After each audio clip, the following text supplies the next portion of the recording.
Your problem is that you are saying you don't want colonialism, but you embrace the borders that were brought by colonialism here. Amen. There were no borders here. There have never been borders here. And that, is it Berlin Conference? It's not long time ago. It's traceable. The borders started then. The people will never leave their countries to your country if their economy and their government is working. Limpopo is very poor. There is no border between Gauteng and Limpopo. But Limpopo people have not left Limpopo to come to Gauteng.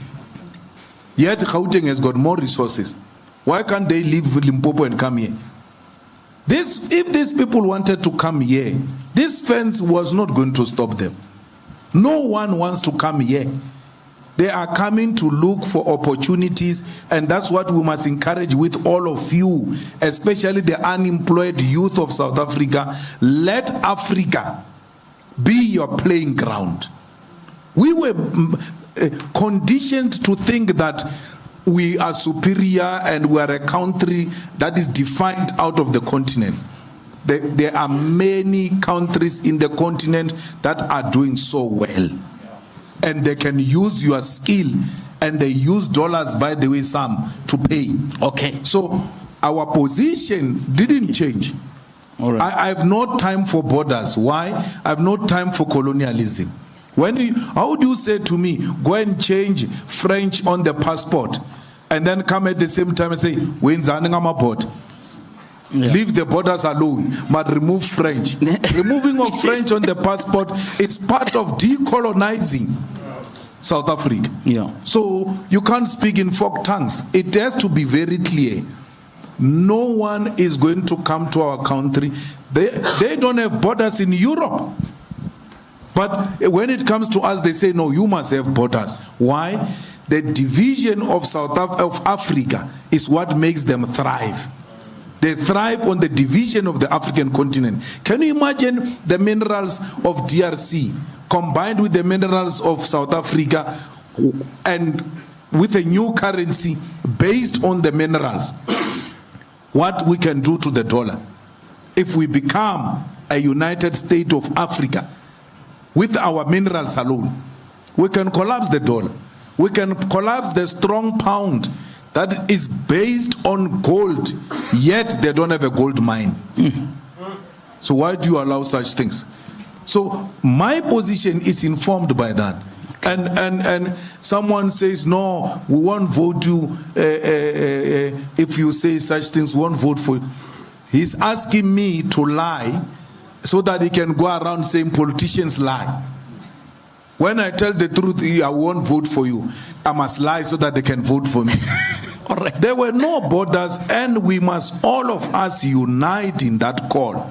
Yeah. Free movements of persons, free movements of goods will make this country flourish. We will even produce our own products.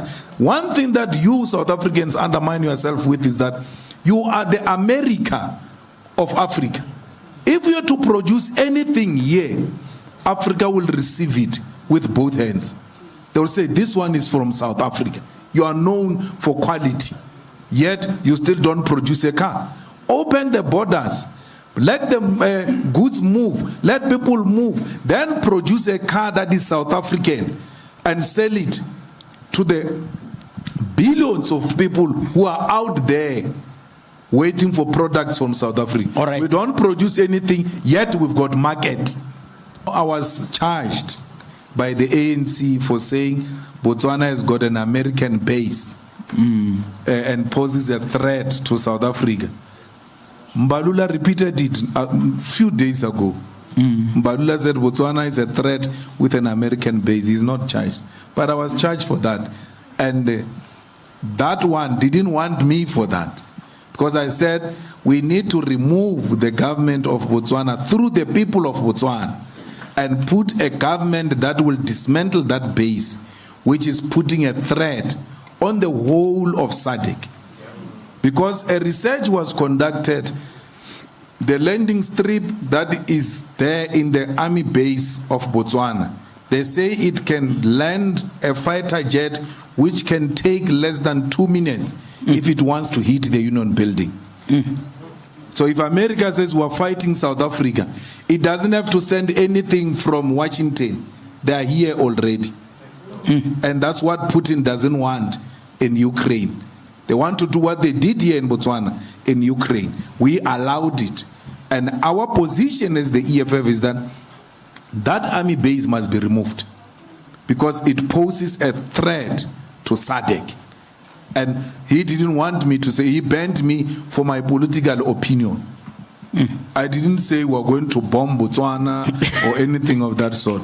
But he was threatened by the honesty that we shared with people.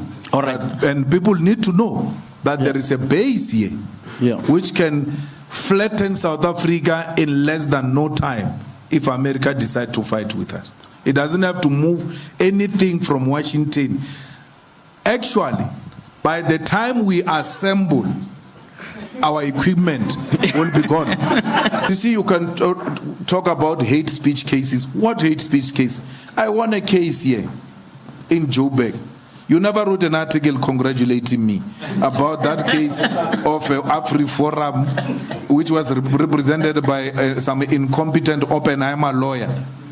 They won. The leave to appeal is now going to the Supreme Court of Appeal.